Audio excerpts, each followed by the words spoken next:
You are listening to the Independent Dealer Podcast, Texas Edition, with hosts Luke Godwin and Jeff Watson, a podcast by dealers for dealers. Hello and welcome to the Independent Dealer Podcast, Texas Edition. Luke, today we have two very special guests to talk about one of my favorite and most exciting topics. You know me, I always love to chat about compliance. Everybody loves to chat about compliance. It's like when you go to the convention, the first thing that everybody just runs to is all the compliance sessions because it is so much fun. But unfortunately, Jeff, it is super necessary. And we have two very qualified individuals to talk to us today about this, and also a way for us to get compliant because there is definitely a new law out there and we have to adhere to it. So let's get going, Jeff. Yeah, Earl, Greg, let's start with you, Earl. Introduce yourself to the community real quick. Give us a quick background on what you do and how you're here to help us. So I'm the Director of Compliance and Business Development Manager for Texas Independent Auto Dealers Association. I've been with us about a year and a half. Before that, I spent time at UGA Law, the West Virginia Legislature, Asbury Automotive Group, NADA. Went to law school after 15 years in the car business and kind of just wanted to work on the compliance side of things because it is so exciting. I figured that after that many years on the working for a car dealer, you would have known exactly how to sue us all. And so you would become a plaintiff's attorney on that side. I mean, that's what I would have done. I would have just been rolling in dough. I thought about it. Trust me. Yeah, you know everything we do wrong and find all the soft spots. And Greg, introduce yourself to us. I'm the General Counsel and Chief Compliance Officer for Coast to Coast Motors and all of our sister companies, Crossroads Automall, CTC Financial, AutoSnap Finance Company. Been here for 4 years, and my main goal is to protect the company. And so compliance is obviously one of the big arrows in that quiver. Well, Greg, you're here to introduce us to how these rules take effect on the dealership side. And you're kind of unique. It's a big company. And I'm sure that there's a lot more compliance that goes on. And luckily Coast to Coast is able to have someone like you in-house handling this for them. So thanks for being here. How many people do you have to worry about this compliant aspect for, Greg? I just want to know that up front so we can kind of get an idea. For the safeguards or for the whole company? For the whole company. I mean, there's a lot of compliance going on here. Yeah, 240 employees. That's a lot of folks to keep compliant. You have a hard job. A whole lot more customers. So yeah, there's a lot to do, that's for sure. All right. Well, Jeff, you ready to jump into this? Yeah, I mean, when I think compliance, and I don't want to belabor the point, but yes, it's like there's few things that make me glaze over faster than the word compliance. Like, my wife asking me if she looks fat or an employee asking for a raise. Like, I will just instantly go, I will check out mentally. But here's the thing that I thought about is we should care as dealers because we want other businesses to care about us when we're consumers, right? I mean, that's kind of what struck me the other day is like, I don't want to go into a business that isn't compliant, that isn't taking care of my personal information the way they should be. How in the world would I run a business that's any different than that? You know? So that's probably the biggest setup that I have is like, man, this is what we should be doing. And this is big time. And this is big time money out there. I mean, you talk about attorneys on the plaintiff sides for not handling your data properly. So this is something we really need to talk about. And Earl, thank goodness you're here and you've kind of led us down a good path to get compliant. So can you just give us a quick overview of what the FTC safeguard rules were and now what they are, kind of the differences and what dealers need to do? So the Gramm-Leach-Bliley Act is what kind of promulgates these rules and where they come from. That was passed in '99. Most dealers will probably remember in 2001, the privacy rule where you had to give out privacy notice. I remember when I was working at the dealership, it was such a big deal. But the big thing for us was, the government wants us to explain sharing practices to the customer with the privacy notice. And then they want you to safeguard sensitive data. The safeguards rule originally took effect in 2003.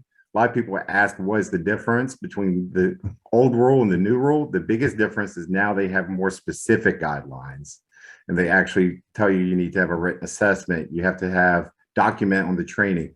A lot of the stuff, though, that they asked of dealers in 2003 is currently the same as being asked now. They're just putting it into a more defined scope. And one of the issues has always been is relative to your size and what you have to do. Mm. Yeah, that's a big part of this law, and I've always wanted to be really big, and now I'm kind of glad I'm not huge. But so Greg, when we talk about the things that have changed, I mean, how seriously do dealers really need to be worried about this? How seriously are y'all worried about it in your dealership? I mean, we take it very seriously. I think the FTC made the change for a reason. I mean, you see the headlines with hacking and malicious malware being on company computers and data being stolen.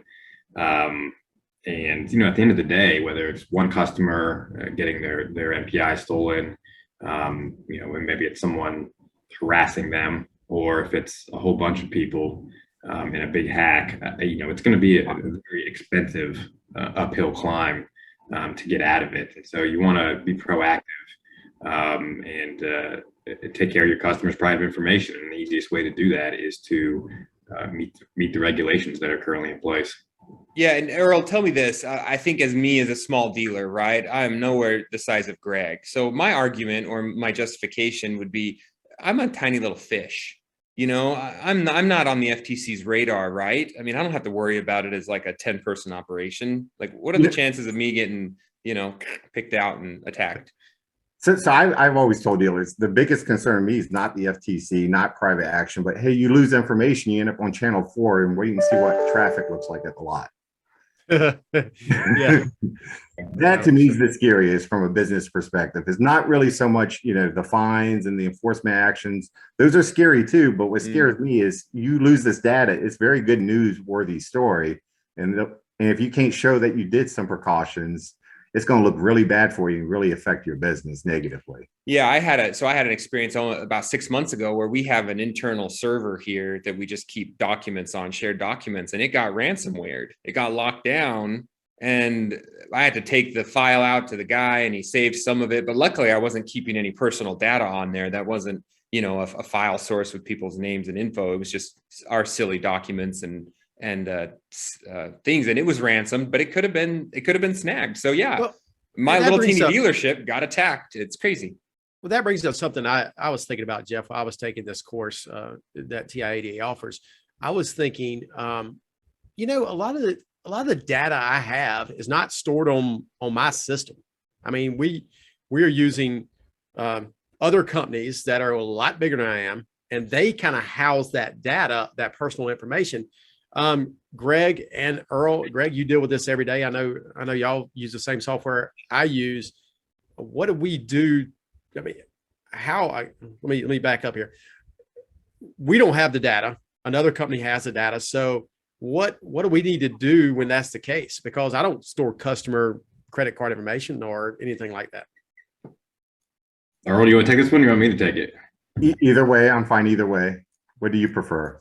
Well, I can tell you what we do is, right when this rule came down and was announced late last year, started reaching out to vendors just to see what their current practices were, to see if they were going to implement their own two-factor authentication. And in the meantime, getting amendments drafted and ready to go for them to sign by December this year. So amendments to our vendor agreements, just so they're obligated contractually to abide by these safeguard rules. And because at the end of the day, we're going to be liable for a breach, regardless of where the information is stored. That's what's interesting, right? I mean, we are responsible if we're using a vendor that has an issue. Yeah, scary stuff, right? That is kind of scary because they have a lot of data. So that is super scary. Earl, so let me dig into that though, Greg. Two-factor authentication, is that going to be required of all of our vendors? And maybe Earl knows this as well. Is that going to something we're going to see commonplace? Yeah. I think it's, we're trying to figure out whether we're going to roll it out internally or whether our vendors are going to roll it out. Currently I'm thinking that it's going to be internally. So we'll have our computers with anyone that accesses a specific computer that it can get to the customer MPI. It's probably going to have two-factor authentication. I can tell you from looking through cyber insurance policy quotes, almost all of them require two-factor authentication, and then the few that don't require right now, I'm told, are going to be going by the wayside. So, in the short to medium term, if you want cyber liability protection, you're going to have two-factor authentication. And let's break that down in layman's term. Let's tell everybody what two-factor authentication is. I know what it is. Everybody here probably knows what it is, but there's probably people out there that don't know what it is. Yeah, Earl, take it. So I think the easiest for most people you can think of is you type in your password and then they text you a code and you have to type in the code afterwards. You need two different things to authenticate. It could be your face, it could be a fingerprint, and then a password typically is the second item. So so what you're saying, Greg, is you're going to implement that on your computers in your dealerships. If my softwares aren't going to have it up and running, I'm going to take the proactive to say, I'm going to do this. Is that what you're saying? Yeah. I mean, I'm working with you guys, trying to figure out how we're going to do it, what kind of two-factor authentication it's going to be. Is it going to be those little things you carry around that has a number that you changes every 7 minutes and that you put it in along with your password, or is it going to be something like Earl said? I don't know the specifics yet, but yeah, we're prepared to be proactive. I definitely think there's a lot of dealers out there with computers that think the screensaver is their security, when I leave my desk, the screen turns off, or I have a screensaver that pops up, or, I don't have a password, or it's 1, 2, 3, or, I think a lot of times that doesn't even dawn on us. That's like, wait a minute, you have no password on your computer because you think you have a password into your software systems. But guess what? All your software system passwords are saved on your computer. So yes. Yep. Anyone that sits in your chair has access to everything. 100%. Let's talk real quick about the deadlines, Earl. There are some strict deadlines on this, and we keep kind of brushing around on when does this really take effect and really affect us 100%? So the first part of it took effect January 10th of this year. Most of the stuff that took effect was things that the FTC felt you should have already been doing anyways. They felt it wasn't a big obligation. The second part that takes effect is on December 9th to this year. That is, you have the monitoring services, you gotta have two-factor, you gotta have the written incident response plan. There's several different things that you have to do based on that. And most of those requirements though are based on you having 5,000 consumers. So your written assessment, continuous monitoring, annual penetration testing, vulnerability assessments, the written incident response plans, all for people who have 5,000 consumers. So most of the smaller dealers is 100% effect at this point. The larger dealers got a little bit of a pass because they have harder requirements that are required of them. They're more costly and time consuming. What's interesting is that 5,000 consumer, y'all's, it talks about customers and consumers, and you'll learn this as you take this test. But a dealer that sells 40 cars a month and finances them, they very well may have 5,000 consumers. And so you're not even thinking about someone who has 10,000 accounts being that. It could be someone as little as 1,000 accounts or 800 accounts that are hitting that level. So it's something that you have to put in place and try to figure out. We won't go into those calculations right this second, but it's in the compliance test and something you really need to look at. What can dealers do right now, Earl? What kind of things should we be putting in place, policies and procedures, so that we will be ready come December 1st or December 9th? So one of the easiest things probably is to make sure you designate a single person for your program. Make sure that you have one single qualified individual that's in charge of your compliance, much like Coast to Coast done. Greg's in charge of that. Having one person in place, I think, is your first step on anything, because you have somebody who will dedicate time to it. One of the hardest things with compliance in general is setting aside time to do it. Often it's on the back burner. Selling a car is more important. It's just not a priority, but you have to make it a priority to some point. Yeah. And what actions, this is a question for Greg. Give us some tips or actionable items that these dealers can start doing right now. Like when I get off this call and I'm a 3-person operation and I'm done listening to this, what should I go run out and kind of implement right away that I've been missing? Well, I think really doing anything as soon as possible, I think is important. But I think getting the training done and then having written policies and procedures are the two things that you can really do to get started. And those written policies and procedures can change. But, I think you really need to get out there and at least make an attempt at a first draft, really think about where your customer information can be vulnerable, how it's communicated. For example, when a customer comes in and asks for some information on their account, how do you verify that customer is who they say they are? Do you know them? Do you ask, if you don't know them, do you ask for ID? Do you ask for some kind of verification? Instead of just saying, oh yeah, here's this information, and then maybe you get unlucky and it's not the customer, it's someone else being devious, excuse me. Those are probably the two biggest things. Just written policies and procedures, and really just put a lot of thought into where the MPI is stored, and then how it's communicated and given out.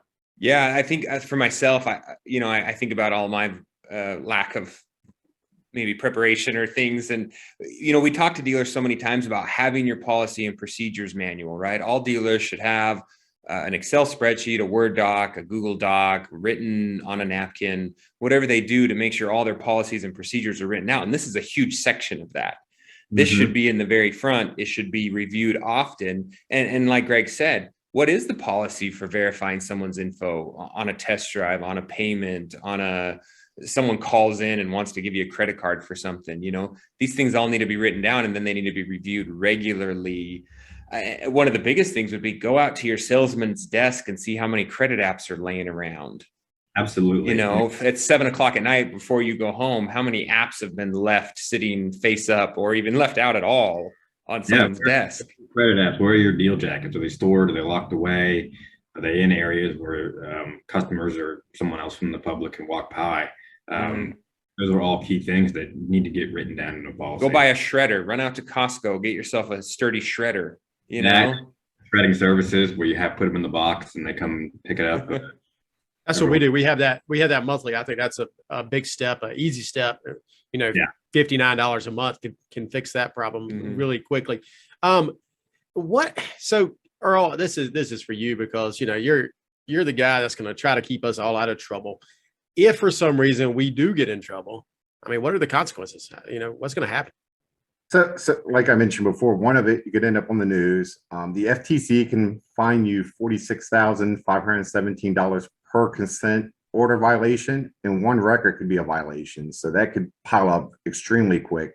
The dealership I worked for before law school actually just got sued private right of action for $5 million based on a data breach where they didn't inform the people and they didn't take the right precautions after it occurred. And they're looking at a $5 million lawsuit. Wow, that's pretty steep. I saw that in the news the other day, and that's, so we hear this when it comes to the Democrats are always complaining about we don't have enough IRS agents to collect the back taxes, and we're not going after the rich people and worrying about auditing them. Does the FTC, are they ramping up their staff and for their enforcements? What's going on there, you think? So the FTC, for a while, when this passed 3-2, there's 5 commissioners on the board, but then they ran this right before it passed, and then they promoted that person to the CFPB. So they were at 2-2. So for a while, there's been kind of a pause on any type of action.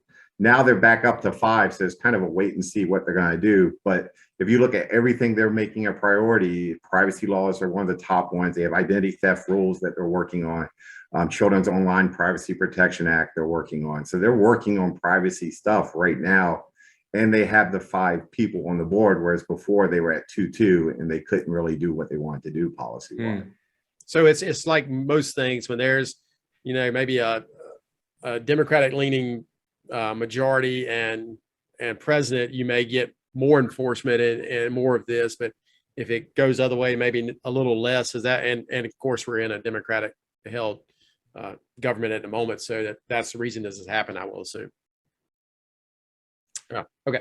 So, Jeff, it makes me think about, like, the other day we had a customer come in and she was a little off her rocker, but a little upset that she thought that we had given her personal information to other people because she was under the impression she had credit inquiries from who knows what. Right. And we don't know what this lady was doing. She was probably shopping around for cars. She probably visited 5 dealerships, and she wanted to think that it was us that had breached that confidence. And so part of all of this is making sure your salesmen and those interacting with the customers know exactly what to say to diffuse those situations and guide those people that might have a little bit of a bee in their bonnet, might send them a different direction. Mr. Customer, no, here is our policies for personal information. You filled out a credit app. It went into our system. The credit app got shredded. Your driver's license got shredded. We have none of your personal information sitting around.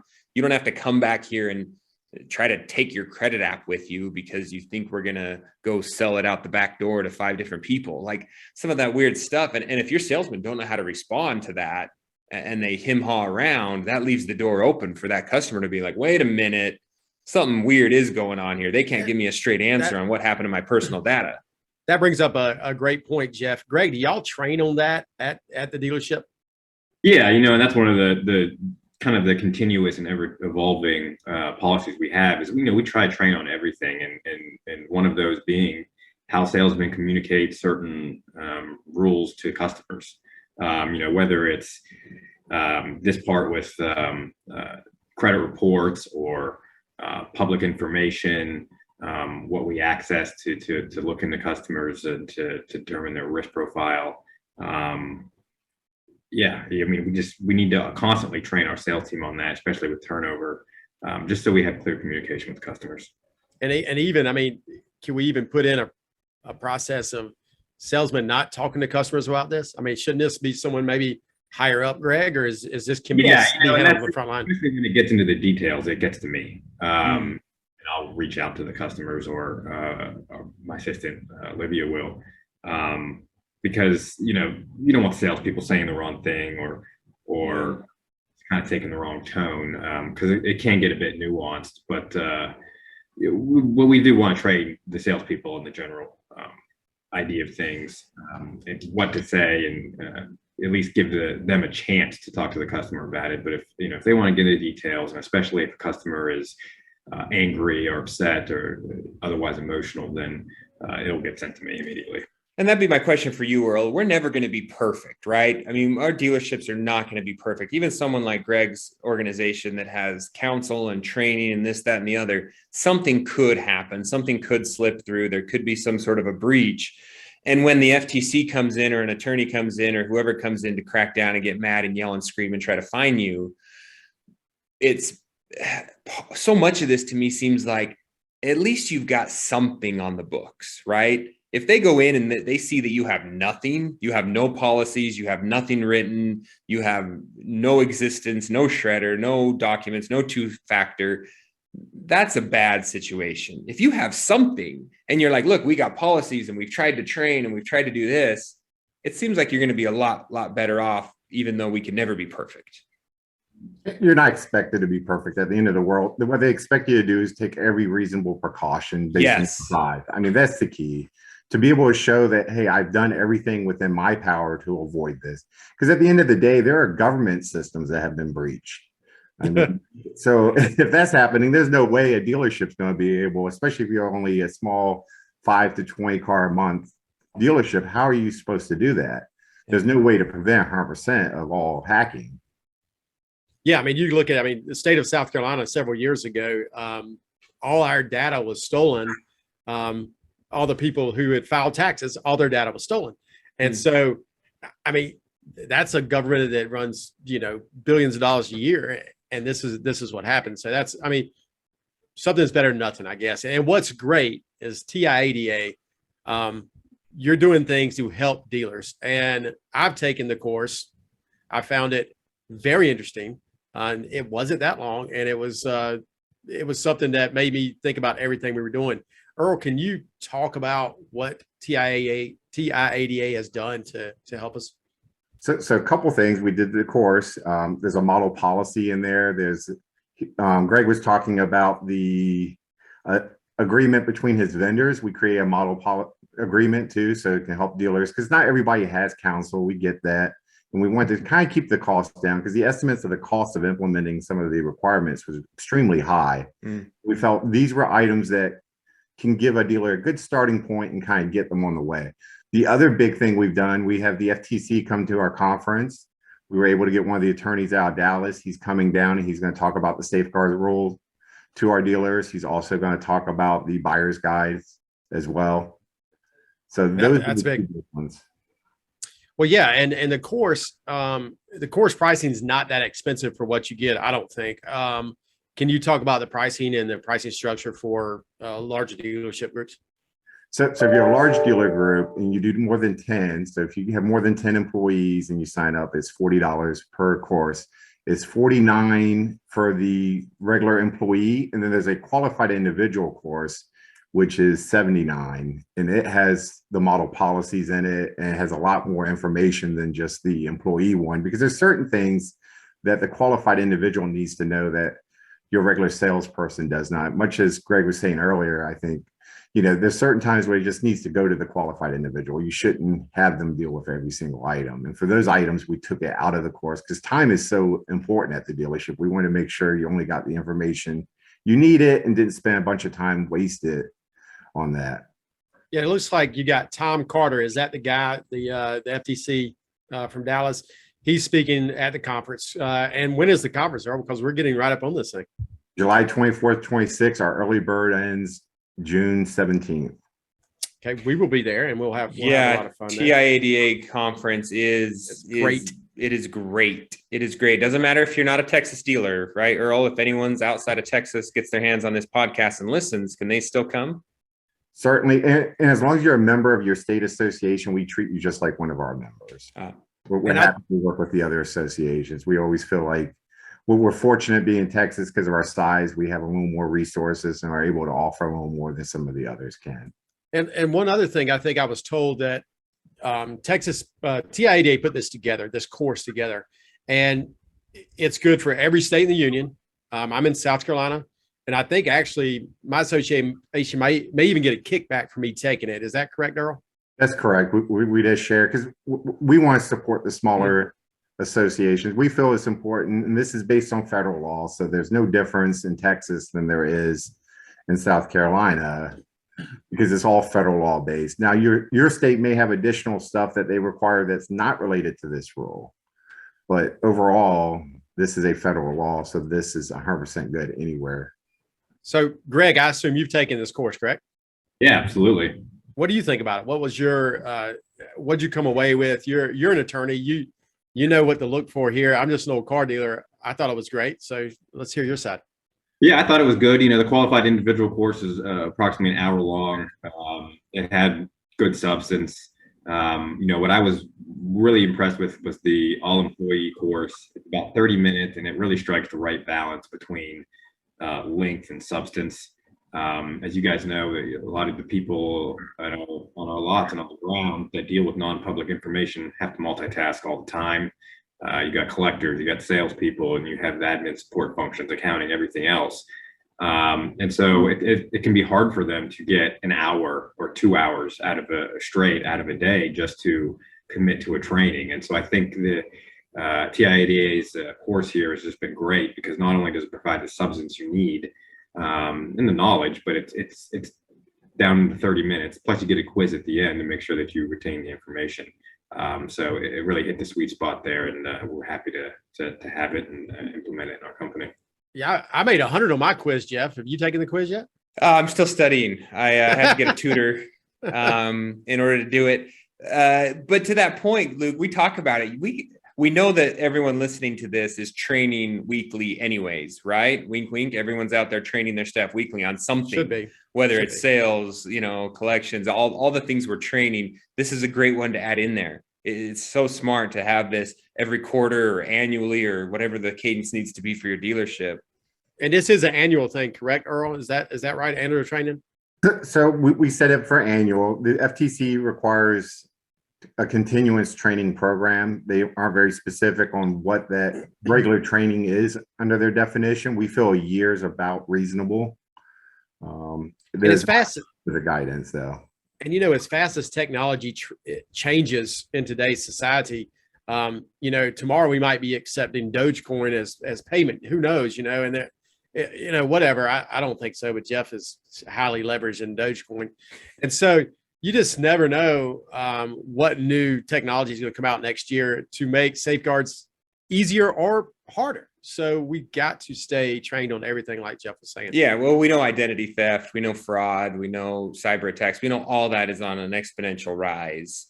The posts that we get from dealers talking about fake pay stubs and even fake buyers and fake IDs, it's getting worse and worse and worse because the technology is getting better and better and easier to fake all this stuff. Yep. It's just, so yes, we've got to stay a step ahead, or at least on par with some of the craziness that's going on out there. Let's have closing arguments. Earl, give us real quick your final pitch to dealers, advice, input. Why do we need to stay on top of this?